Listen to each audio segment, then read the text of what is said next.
James Gunn has made it clear that he will not follow in the footsteps of Christopher Nolan or Zack Snyder when it comes to the DCU, unless it's cool.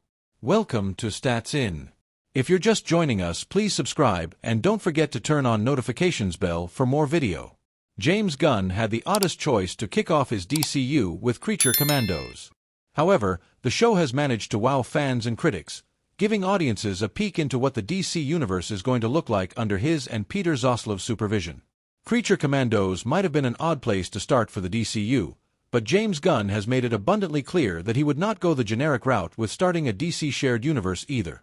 Zack Snyder and Christopher Nolan might have indulged themselves in this trope, but James Gunn is sure that it just does not have a place in the DCU. James Gunn spoke to Josh Horowitz about his DC universe. It is common knowledge that Gunn's Superman will not be an origin story. It is also expected that the DCU's Batman, which will star Damian Wayne, will also be a story that is steeped in the history of Batman's mythology. Gunn revealed that he is actually sick of seeing the origin story for three superheroes, given that they are as iconic as they come, and given that there have been so many iterations of them. He said, "I am myself sick of seeing both Superman and Batman's, and Spider-Man's. Those three, I'm sick of seeing those three origin stories. I don't need to see them again for a long time." A slew of superhero fans believe what James Gunn is saying is more than a little true. Superman, Batman, and Spider-Man are arguably the most iconic superheroes in the genre, and making origin stories about them is simply wasting time and money, along with the attention of the audience. However, James Gunn has also said that he is not completely opposed to the idea, so long as the treatment of the event is cool and well executed. In a trailer looking at the weeks ahead with Creature Commandos, a glimpse of the future might have been revealed by James Gunn. As Cersei engages the members of Task Force M, audiences see a glimpse of a future where Superman is crucified, with multiple heroes impaled dead behind the Man of Steel. With this image, it can be gauged that there might be more meaning to calling the first chapter of the DCU Gods and Monsters, and beginning its journey with Creature Commandos. The future that is in store for the heroes, according to the still from the trailer, might function as a prophecy for the wider DCU, and given that Rick Flag Sr. will also make an appearance in Superman, could possibly set up the conflict for this saga in the DC universe.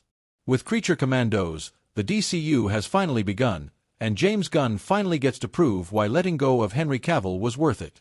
Welcome to Stats In. If you're just joining us, please subscribe and don't forget to turn on notifications bell for more video. James Gunn's rebooted and fresh DCU has begun with the release of the Max series Creature Commandos.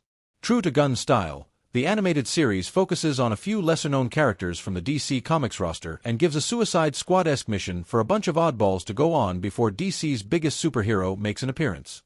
Gunn took over from the fumbling DCU in late 2023 and announced his plan for the revamped universe, which is finally seeing the light. The filmmaker has also directed the upcoming Superman film and the second season of Peacemaker, which will jumpstart the DCU. However, there are a few concerns regarding the reboot. While James Gunn has delivered some truly great superhero content in the last 10 years, beginning with the MCU's Guardians of the Galaxy, he has never tackled a Tier 1 superhero till now.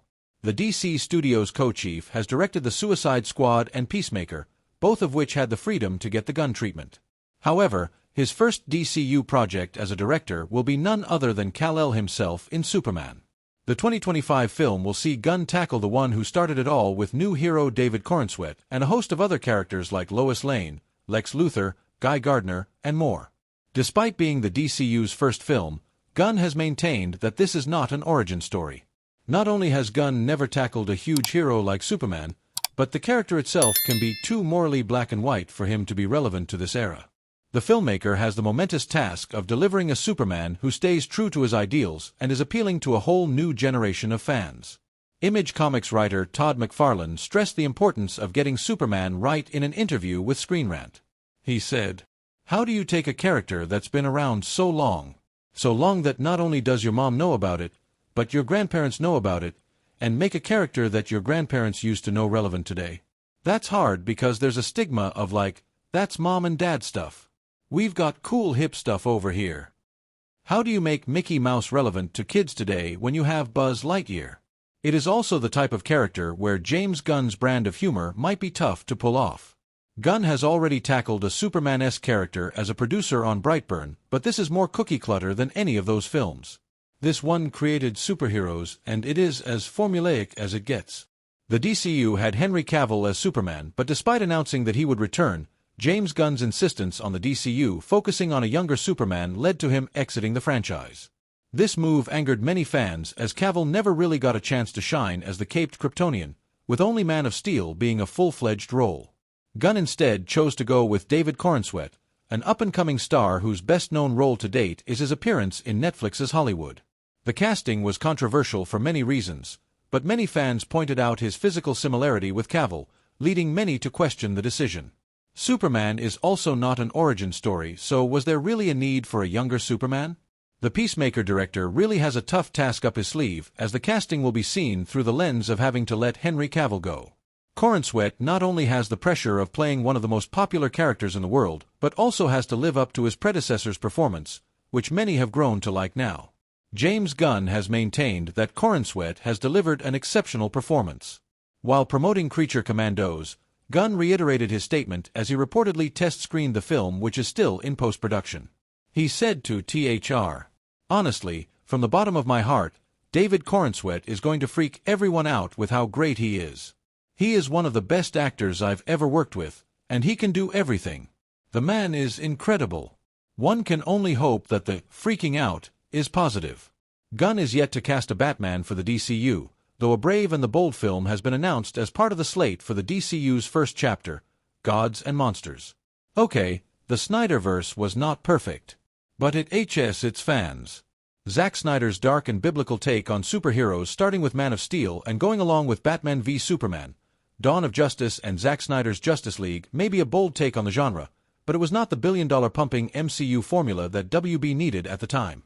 A whole lot of meddling from the studio and some truly horrendous box office bombs later, looking at you The Flash, the DCU was silently sent to play on the farm, and James Gunn came with his 10-year plan for the new and improved DCU.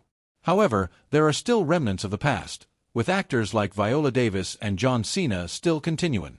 Despite DC's saturated gallery of heroes and villains, Arrowverse contains a unique roster of characters that James Gunn would be foolish to ignore. Welcome to Stats In. If you're just joining us, please subscribe and don't forget to turn on notifications bell for more video. The DCU is going through a considerable shift in its overarching structure. With James Gunn at the helm, the filmmaker who can make even the strangest and weirdest characters into pop culture favorites has taken bold steps to ensure that the DCU does not meet the same fate as its predecessor. In turn, fan anticipation has reached a record high, as those still in love with the Snyderverse want to see Gunn falter, while others are more open to new experiences. There exists a third category of fans who want to see a merging of the old world with the new. At a DC fan convention, the latter fandom's dream came true when one Arrowverse actor reached out to James Gunn. Although the highly